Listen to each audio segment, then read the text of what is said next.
Alright, I want to make a quick video on removable palm rests. You can get these cover plates now that they have these metal palm rests that are screwed on, and you can take them off, and they're great for being able to mess with your saddles, adjust your slots, change your strings if you want to take the screws out. It's just, I as a builder love these things. The other thing I've done is I've made wooden palm rest, and that's kind of what I want to show you today, is these wooden palm rests and kind of how I make them, and I can do them for anybody. So if it's something you're interested in, they're really neat. They definitely look different, but they feel neat. They have a neat feel. Let me show you. I'm Byrl with Byrl Guitars, and welcome to ResoBiz, where everything is greater with a resonator.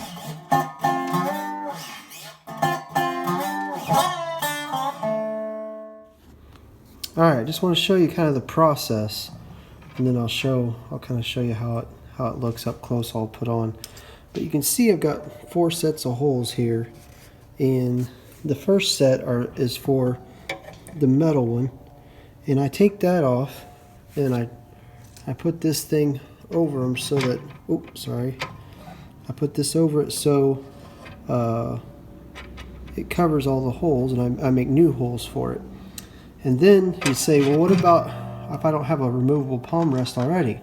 And I've done quite a few where I've had junky cover plates. They've been scratched or whatever, or I get ones that are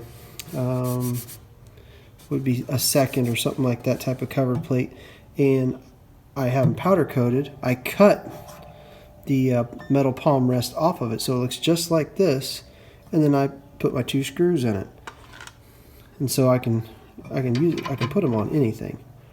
On here, if you'd notice, there's this line right through here, and what I've done is I start out with my master piece, and I will lay it on here, and I'll shave off the bottom until I get it so that it clears the strings. So I can set it. I have to have your guitar to do this, but I set it to fit the action that you've got. Then what I do is I start taking it off the top until it's fairly thin. Hopefully you can see.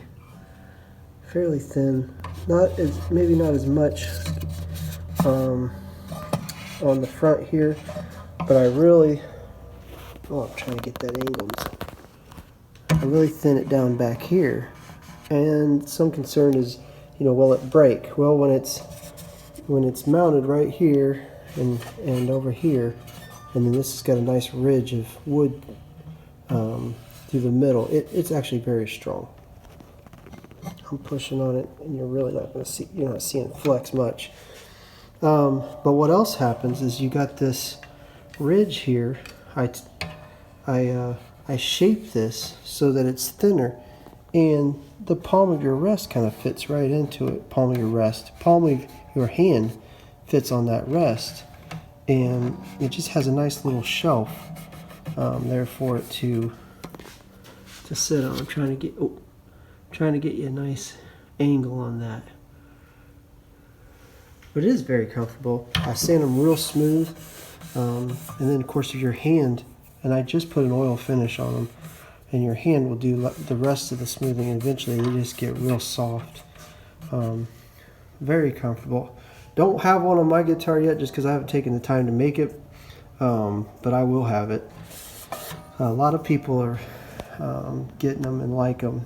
Dylan Armour didn't want one. I got confused, and I ended up putting one on his guitar, and then he called me and said, that's not really what I wanted, but I've been playing it and I like it and I don't want to change it, and so he ended up keeping his. What's cool is they come like this. This is a billet that I've actually glued small pieces together of Coca-Cola, and so I start with a billet like that. And so we can make the pieces out of whatever you want, really. Here's some hackberry, and then I just use my masterpiece or master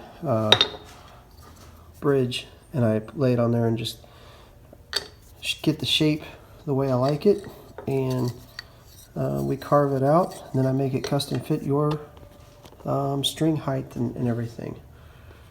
So there's an option for you.